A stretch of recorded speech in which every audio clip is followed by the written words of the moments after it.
हाँ तो दोस्तों, इस वीडियो के अंदर हम कार्गो सोल लॉजिस्टिक के आईपीओ के बारे में बात करेंगे और जानेंगे कि इस आईपीओ के अंदर आपको कितना लिस्टिंग गेन मिल सकता है और आपको इस आईपीओ में अप्लाई करना चाहिए या नहीं। चलिए शुरू करते हैं। तो देखिए, सबसे पहले हम ये जानेंगे कि ये कंपनी क्या काम करती है। देखिए, जो कंपनी है 2003 में ये कंपनी स्टार्ट हुई थी, यानी कि ऑलमोस्ट अगर आप देखोगे 20 ईयर्स ये कंपनी को स्टार्ट हुए हो चुके हैं। तो देखिए, ये जो कंपनी है ये कंपनी लॉजिस्टिक्स से रिलेटेड जो सर्विसेज होती है वो ये कंपनी प्रोवाइड करवाने का काम करती है। इसके अंदर अगर आप देखोगे मल्टी मॉडल ट्रांसपोर्ट ऑपरेशन हो गया, फिर उसके अलावा जो कंटेनर्स को ऑपरेट करना और उसके अलावा उसको मेंटेन वगैरह करना, ये चीज़ें कंपनी करती है। फिर उसके अलावा वेयर हाउसिंग सर्विसेज भी ये कंपनी प्रोवाइड करवाती है और जो कस्टम क्लियरेंस वाले काम होते हैं वो भी कंपनी करने का काम करती है। और एट दी एंड अगर आप देखोगे जो प्रोजेक्ट कार्गो है तो उसे भी हैंडल करने का ये कंपनी काम करती है। यानी कि जो वैरायटी ऑफ जो कार्गो सर्विसेज होते हैं, खास करके जो लॉजिस्टिक सर्विसेज होती है वो ये कंपनी प्रोवाइड करवाने का काम करती है। मेन अगर आप देखोगे एक पर्टिकुलरली सी लॉजिस्टिक कंपनी हमें यहाँ पे ये कंपनी नजर आती है। अगर हम क्लस्टर्स की अगर हम बात करेंगे तो ये कंपनी के थाने महाराष्ट्र के अंदर ये कंपनी के लोकेटेड है, तो ये हमें वो नज़र आता है। और ये जो कंपनी है ये जो non vessel owning common carriers होते हैं वो भी ये कंपनी हैंडल करने का काम करती है। तो जैसे कि इंडियन सब कंटिनेंट हो गया, मिडल ईस्ट, अपर गल्फ, फिर साउथ ईस्ट एशिया हो गया, तो ये इनके लिए ये हैंडल करने का ये कंपनी काम करती है। तो देखिए, मेनली अगर आप देखोगे अगर सी लॉजिस्टिक्स के अगर आप देखोगे तो मेन कस्टमर्स हमें यही नज़र आते हैं। रूट पॉइंट ऑफ व्यू से आपने यहाँ पे देखना चाहिए। अब अगर हम कंपनी के ऑफिस की अगर हम बात करेंगे तो देखिए, उनका जो मेन ऑफिस है वो हमें मुंबई में नजर आता है, लेकिन कंपनी के ऑफिस अगर आप देखोगे तो कोलंबोली, पुणे, न्यू दिल्ली, चेन्नई और यहाँ पे भी हमें नजर आते हैं। और जो कंपनी का वेयर हाउस है वो हमें थाने के अंदर नजर आता है, जो कि एक पर्टिकुलरली अगर आप देखोगे नवी मुंबई में हमें नजर आता है।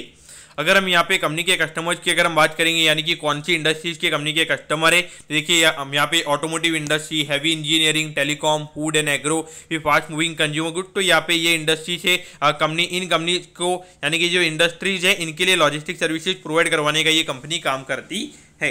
तो डेफिनेटली आपके माइंड में जब आप इन्वेस्ट कर रहे हो तो इनके जो कस्टमर्स है ये कौन सी इंडस्ट्री से बिलोंग करते हैं ये भी आपने देखना चाहिए। क्योंकि एट दी एंड अगर इनकी अगर डिमांड बढ़ेगी, यानी कि अगर ऑटोमोटिव इंडस्ट्री की डिमांड अगर बढ़ेगी, यानी कि कार्स की डिमांड वगैरह अगर बढ़ेगी, तो उस पॉइंट ऑफ व्यू से कंपनी को और ज़्यादा लॉजिस्टिक की डिमांड यहाँ पे आती हुई नजर आएगी। लेकिन अगर उसी की डिमांड कम हो जाएगी तो वहाँ पे कंपनी के भी रेवेन्यू के विजिबिलिटी हमें कम होते हुए नजर आएंगे।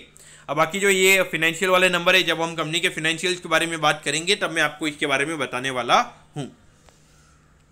अब अगर मैं ऑब्जेक्टिव की अगर मैं बात करूंगा, यानी कि जो आईपीओ से कंपनी को पैसा मिलने वाला है उसे कंपनी कैसे यूटिलाइज करने वाली है। देखिए, यहाँ पे कमर्शियल पर्पस के लिए कंपनी को एक व्हीकल लेना है और उसके अलावा जो मैंने आपको बोला था कि एनवीओसीसी डिवीजन के अंदर भी ये कंपनी काम करती है, तो वो भी कंपनी को यहाँ पे खरीदना है, क्योंकि इसे कंपनी एक्सपांड करना चाहती है। और यहाँ पे जो आईपीओ के एक्सपेंसेस है उसके लिए यहाँ पे ये कंपनी का आईपीओ आ रहा है। अब अगर हम फाइनेंशियल से पहले अगर हम प्रमोटर्स की अगर हम बात करेंगे तो देखिए, मिस्टर रोशन किशन चंद्र रोहिरा जी कंपनी के प्रमोटर्स हैं और सैम्यूअल जोनाथन मुलियल ये हमें कंपनी के प्रमोटर्स नजर आते हैं। तो देखिए, रेवेन्यू की ग्रोथ है यहाँ पे कंपनी के अंदर काफी फिनोमिनल हमें देखने को मिली है। 55 करोड़ से अगर आप देखोगे तो अभी रेवेन्यू का नंबर हमें 135 करोड़ पे नजर आता है। तो कहीं ना कहीं अगर आप देखोगे यहाँ पे जो मेजर ग्रोथ हमें देखने को मिली है वो ये भी है कि लगातार अगर आप देखोगे जो लॉजिस्टिक की कॉस्ट है वो भी हमें लगातार बढ़ती हुई नजर आई है। तो कहीं ना कहीं वो भी हमें एक यहाँ पे रीजन नजर आता है। अगर हम एसेट की अगर आप बात करोगे 26 करोड़ से यहाँ पे कंपनी का एसेट का नंबर 45 करोड़ हो चुका है। तो कहीं ना कहीं अगर हम परसेंटेज वाइज अगर हम उसकी भी ग्रोथ की अगर हम बात करेंगे, अराउंड 70-80% से यहाँ पे कंपनी के एसेट के नंबर भी ग्रो हुए हैं। अगर हम प्रॉफिटेबिलिटी की अगर हम बात करेंगे तो 1 करोड़ से ये नंबर अभी 4 करोड़ पे हमें नजर आता है। तो कहीं ना कहीं धीरे धीरे कंसिस्टेंट ग्रोथ यहाँ पे प्रॉफिटेबिलिटी में भी देखने को मिली है। लेकिन पिछले साल थोड़ा मार्जिन एक्सपांशन भी हुआ है, क्योंकि मुझे लगता है कि आने वाले टाइम पे थोड़ी सी नॉर्मल से आती हुई नजर आएगी। क्योंकि अगर आप देखोगे अभी जो लॉजिस्टिक की कॉस्ट है वो भी धीरे धीरे कम होती हुई नजर आ रही है। तो उस पॉइंट ऑफ व्यू से आपने यहाँ पे देखना चाहिए। अब अगर हम आईपीओ के डिटेल्स के बारे में अगर हम बात करेंगे तो देखिए, 28 को ये आईपीओ ओपन होने वाला है और 30 को ये आईपीओ में क्लोज होता हुआ नजर आएगा। 4000 शेयर्स का हमें यहाँ पे लॉट नजर आता है और 28 रुपये पर शेयर पे यहाँ पे ये कंपनी शेयर दे रही है। यानी कि यहाँ पर अगर आप देखोगे तो एक लॉट को अप्लाई करने के लिए 1,12,000 रुपये लगने वाले हैं। अगर हम इशू साइज की अगर हम बात करेंगे तो 7 करोड़ 56 लाख रुपीज का हमें ये आईपीओ नजर आता है। इसमें से अगर आप देखोगे लगभग 3.5 से 4 करोड़ का हमें रिटेल कोटा नजर आता है और 3.5 से 4 करोड़ का हमें वहाँ पे एचएनआई कोटा नजर आता है। और बीएससी के एसएमई प्लेटफॉर्म पे ये कंपनी लिस्ट होने वाली है। तो अब अगर हम अगर हम यहाँ पे वैल्यूएशन पैरामीटर्स की अगर हम बात करेंगे, देखिए 2.62 का ईपीएस हमें पिछले 12 महीने की अर्निंग्स का कंपनी का नजर आता है। तो उस पॉइंट ऑफ व्यू से अगर हम देखेंगे तो अभी लगभग 11 से 12 के पी रेशियो पे ये कंपनी का आईपीओ आ रहा है। अगर हम आरओई की बात करेंगे तो 20% का आरओई है और नेट एसेट वैल्यू की वैल्यू यहाँ पे 13 रुपये, तो 28 रुपये के लगभग कंपनी का शेयर आ रहा है, यानी कि लगभग 2 टाइम्स के लगभग यहाँ पे ये कंपनी का आईपीओ आ रहा है। तो वैसे देखा जाए तो एग्रेसिवली कंपनी अपना डेट भी कम कर रही है और भी और इक्विटी अगर कंपनी रेज कर रही है तो वहाँ पे डेट टू इक्विटी वाला नंबर हमें और कम होता हुआ नजर आएगा। ऑलरेडी यहाँ पे आरओसी के नंबर कंपनी के यहाँ पे थोड़े कम है और ये आरओसी का नंबर आरओई के कंपैरिजन में क्यों है, क्योंकि देखिए डेफिनेटली आरओसी टोटल कैपिटल पे होता है और अगर कंपनी ने डेट लिया हुआ है तो वो भी उसके ना इंक्लूड किया जाता है। ताकि ऑल ओवर वैल्यूएशन वाइज ये कंपनी रीजनेबली ओके नजर आती है, कोई ज्यादा ओवर वैल्यूएशन पे ये कंपनी का आईपीओ नहीं आ रहा है। तो देखिए यहाँ पे एक लॉट को अप्लाई करने के लिए 1,12,000 रुपये लगेंगे और आप एचएनआई कोटा में एक लॉट की रिटेल कैटेगरी के अंदर आप सिर्फ एक लॉट की एप्लीकेशन ही लगा सकते हो। अगर आपको एक लॉट से ज़्यादा की एप्लीकेशन अगर आपको लगानी है तो आपको एचएनआई कोटा में एप्लीकेशन लगानी पड़ेगी, क्योंकि यहाँ पर अगर आप 2 लॉट की एप्लीकेशन लगाने जाओगे तो 2,24,000 रुपये वो हो जाएंगे और 2 लाख का मैक्सिमम लिमिट हमें यहाँ पे रिटेल कैटेगरी के अंदर नजर आता है।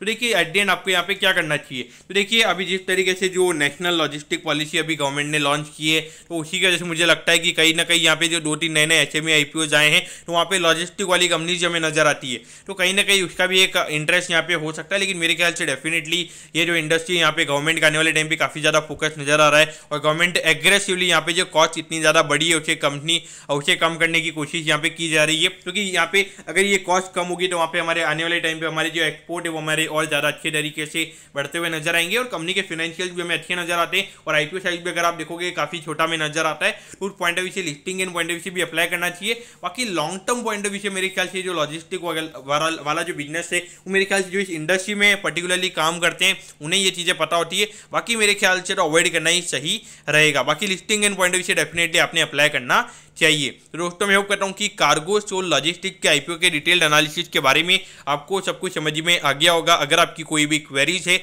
आप कमेंट कीजिए, मैं जरूर आपके कमेंट पर रिप्लाई करूंगा। ओके दोस्तों, thank you, have a nice day.